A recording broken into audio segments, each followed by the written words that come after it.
I'm Samantha, and our piece I'm going to talk about is Cupid's span.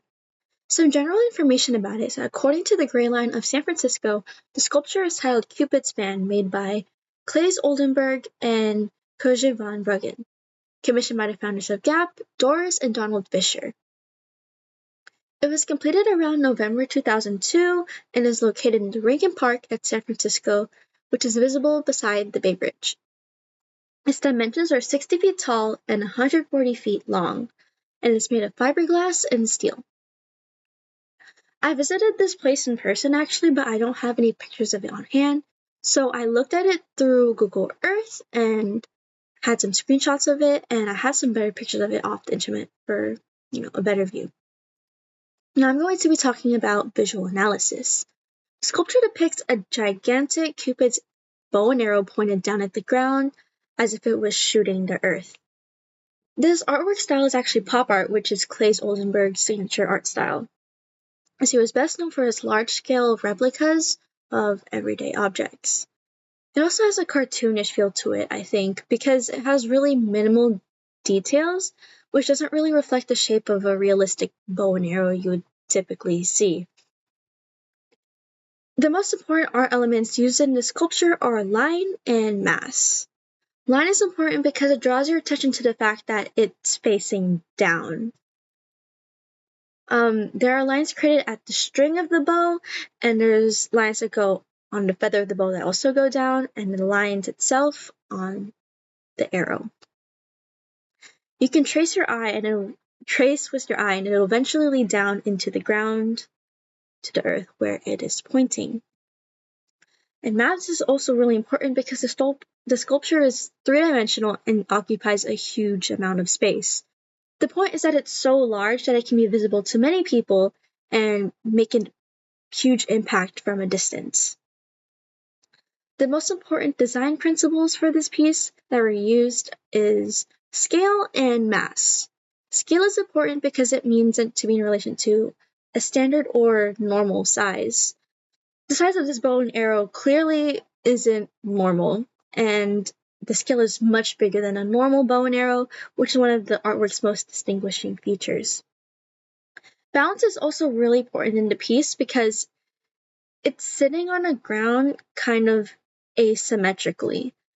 The visual weight of the arrow is so obvious in the way that it shifts to one side, but there's still a sense of equal balance because of the symmetrical proportions of the bow and arrow itself.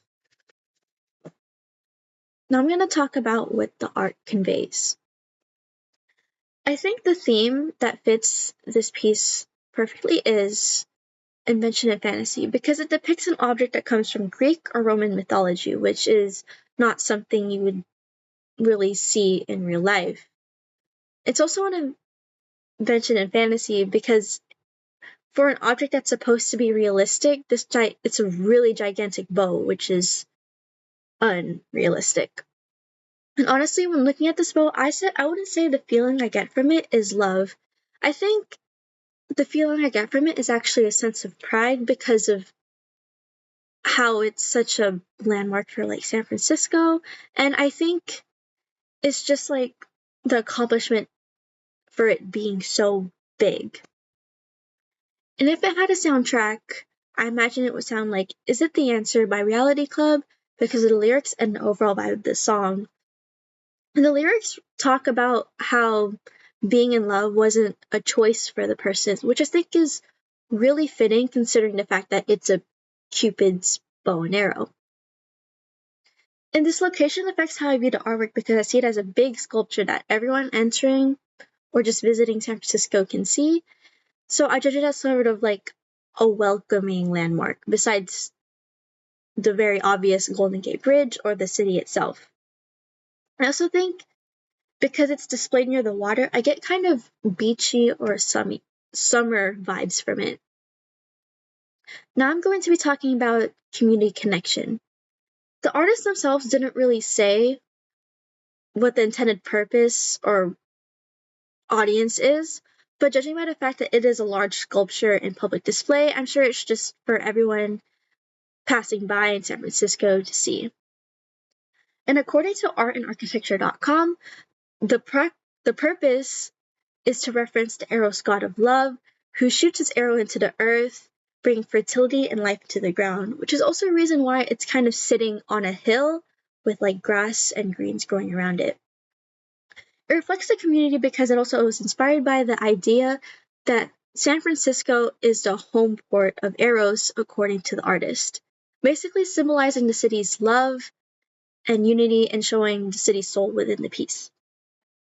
Something that it might express within the artist's personal aesthetic is, well, Claes Oldenburg's way of making really large, unrealistic, everyday objects. And it's very obviously showing with a big giant bow and arrow. Lastly, some questions I have is, why did they make the design so simple? And what did the artist think about the bow and arrow screams love? And why couldn't they have chosen another location in San Francisco to put it?